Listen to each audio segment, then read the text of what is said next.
Pessoal, olha só, pessoal, o que aconteceu. Queria compartilhar com vocês. Estou aqui na Câmara e eu tenho uma sequência de coisas para mostrar para vocês. Me pegaram em mentira, em fake news. A esquerda me pegou fazendo coisa errada. Que absurdo! Olha só, eu separei aqui para vocês algumas coisinhas para vocês verem comigo. Ó. Em campanha contra a regulação das redes sociais, contra o PL da censura, Dallagnol desinforma ao alegar censura de versículos da Bíblia nas redes sociais. Falaram que eu desinformei, que eu menti, e você precisa descobrir qual é a verdade.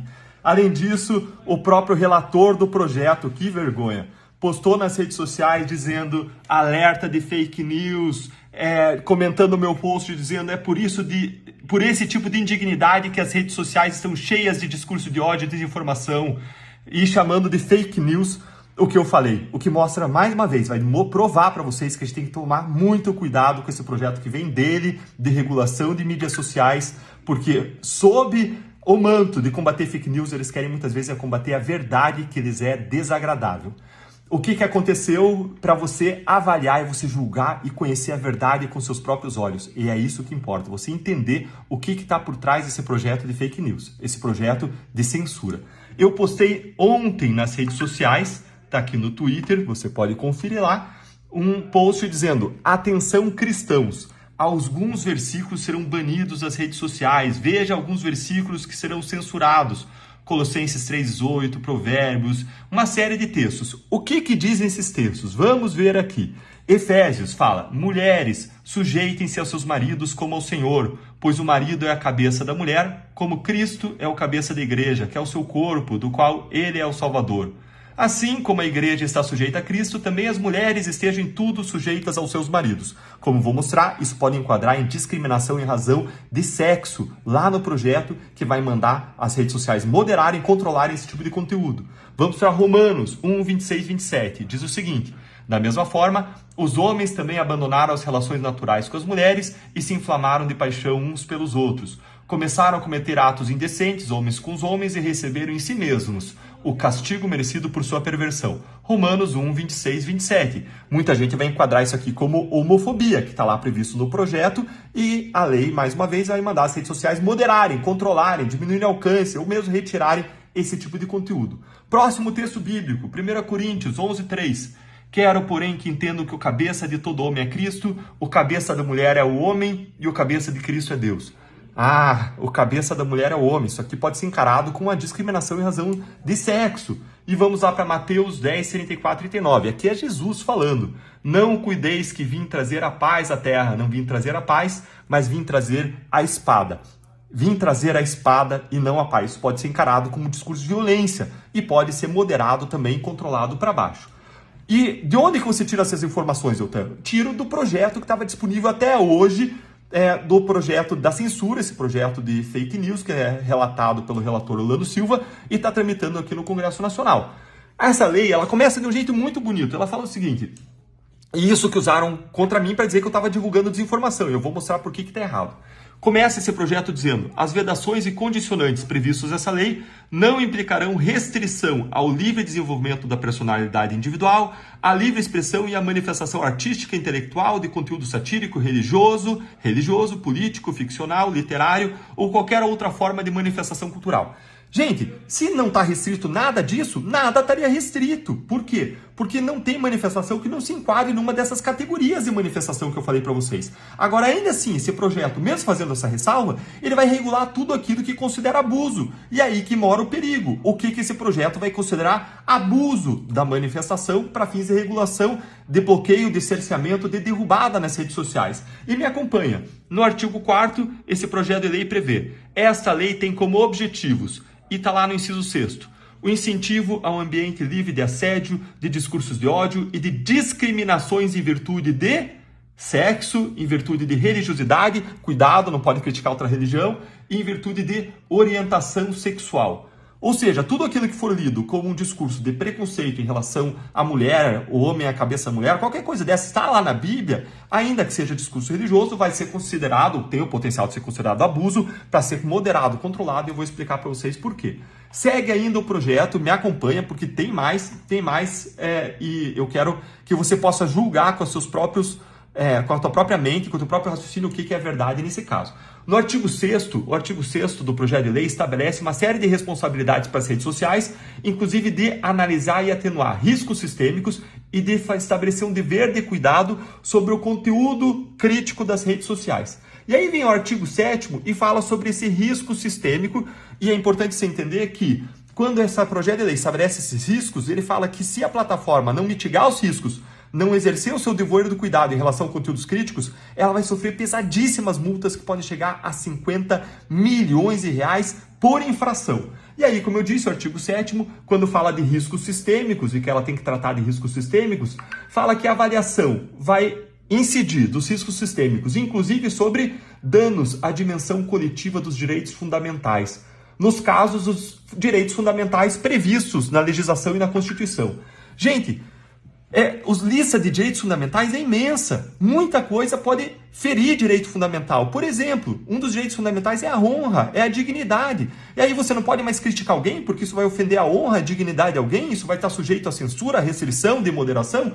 Está muito aberta, muito vaga as definições daquilo que gera um risco sistêmico nas redes sociais. E segue dizendo ainda que as plataformas devem dar atenção para riscos relacionados à violência de gênero. Será que dizer que o homem é a cabeça da mulher é uma violência de gênero? É um discurso que acontece nos púlpitos, está lá na Bíblia. E muita gente vai enquadrar isso. Ainda segue dizendo que deve-se tomar cuidado e gerenciar riscos em relação a temas cívicos, políticos, institucionais e eleitorais. Aí você abriu a janela para o mundo. Se você pedir um impeachment, você corre risco de ser interpretado como pedindo um golpe e esse conteúdo sofrer moderação. Ainda o mesmo artigo 7º que fala de riscos sistêmicos, fala de discriminação em relação ou em razão de identidade de gênero e orientação sexual, o que traz o mesmo perigo que eu mencionei. E o artigo 2º fala o que as redes sociais têm que fazer em relação a esses riscos sistêmicos. E fala que elas devem adaptar os processos de moderação de conteúdos. Moderar o conteúdo é derrubar o conteúdo, controlar o alcance, reduzir o alcance do conteúdo, e ainda adaptar os sistemas algoritmos. E aqui entra um ponto muito importante. Você tem que entender que essa moderação de conteúdo não vai ser feita por um ser humano que vai lá, vai olhar se aquilo está dentro de um contexto de liberdade de expressão religiosa, de um debate religioso, não. Para eles evitarem as pesadas multas que podem ser impostas sobre eles pelo governo, por uma entidade de supervisão que é o governo, que pode ser aparelhada politicamente, para as redes sociais evitarem essas pesadas multas, eles vão criar algoritmos para baixar, derrubar conteúdos ou reduzir o alcance quando tem determinados termos, como mulher submissa a homem, como termos que possam ser interpretados dentro de um contexto que possa ser caracterizado como homofobia. Eu já vi pastores sendo processados por homofobia por usar textos bíblicos. Então, tudo isso pode suprimir uma liberdade de expressão religiosa e que a gente quer reconhecer num ambiente plural. Pessoas pensam diferente na sociedade, você tem que suprimir discurso que é efetivamente criminoso, não discurso que reflete a pluralidade da nossa sociedade, ainda mais um discurso da cultura judaico-cristã, que é uma das bases da civilização ocidental.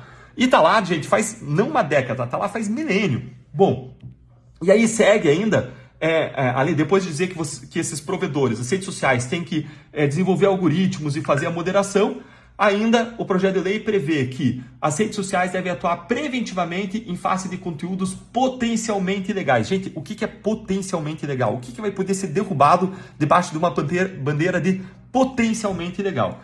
E segue dizendo que dentre os conteúdos potencialmente ilegais, aqueles relacionados a crimes de discriminação ou preconceito de que trata o artigo 20 da lei tal, aqui é o crime de racismo, mas o Supremo Tribunal Federal equiparou a homofobia ao racismo, então estaria sujeito também a uma restrição aqui nas redes sociais, qualquer discurso que possa ser encarado como homofóbico, ainda que venha dentro de um contexto cristão, de explanação da própria Bíblia, daqueles textos que eu mencionei, e também discursos que possam ser interpretados como violência de gênero. Lembrem, potencialmente ilegal, que possam ser interpretados como violência de gênero. E segue o projeto fazendo essa regulação e essa restrição. Gente, tanto é verdade que isso aqui poderia prejudicar a liberdade de expressão e liberdade de expressão religiosa, na linha que eu coloquei nos posts, que podem... tanto é verdade que as redes sociais podem derrubar ou restringir o alcance do conteúdo, que o próprio relator do projeto, debaixo da pressão de vocês, porque a sociedade se manifestou, porque desde que a gente fez esses posts, muita gente se envolveu, reclamou, pediu, levantou a sua voz dizendo que liberdade de expressão religiosa não pode ser restrita, que o próprio relator já suprimiu grande parte dos textos problemáticos relativos à liberdade religiosa. Mas esse projeto continua horrível, gente, continua horrível porque ele prevê não só aqueles conceitos vagos como sendo objeto de restrição, de moderação, como potencial ofensa a direitos fundamentais, tudo que pode ser entendido como uma crítica mais incisiva, uma ofensa a alguém, algo que fere a dignidade, a honra da pessoa, pode estar sujeito a algum tipo de regulação, assim como discursos cristãos que possam ser entendidos como violência, o próprio discurso lá de Jesus, que eu falei que eu mencionei, né? Não vim trazer paz, mas vim trazer espada, é algo que possa estar sujeito à regulação. Então esse projeto é muito perigoso e ele ainda traz como entidade que vai potencialmente aplicar multas de 50 milhões de reais sobre as redes sociais o próprio governo. E que governo? Um governo que é amigo de ditadura, um governo que já ultrapassou todas as barreiras da lei para praticar corrupção, para manter um projeto de poder e que pode usar o seu poder agora regulador sobre as redes sociais para modelar discurso, para fazer lavagem cerebral, para impulsionar um discurso ideológico que é o discurso de ocasião, para censurar a palavra de adversários políticos, para censurar a sua voz. E nós não vamos permitir que isso aconteça. Nós vamos aqui estar lutando para que você possa continuar erguendo a sua voz. A liberdade, as mídias sociais podem ser reguladas? Podem sim, mas não com censura como está acontecendo. Muita coisa pode ser melhorada? Pode sim, mas não com censura, não com a restrição da sua, da minha voz, não com a possibilidade de restrição de críticas ao governo, a autoridades constituídas e cerceamento dos adversários políticos do governo de ocasião. Nós vamos seguir lutando para que o Brasil não seja amordaçado.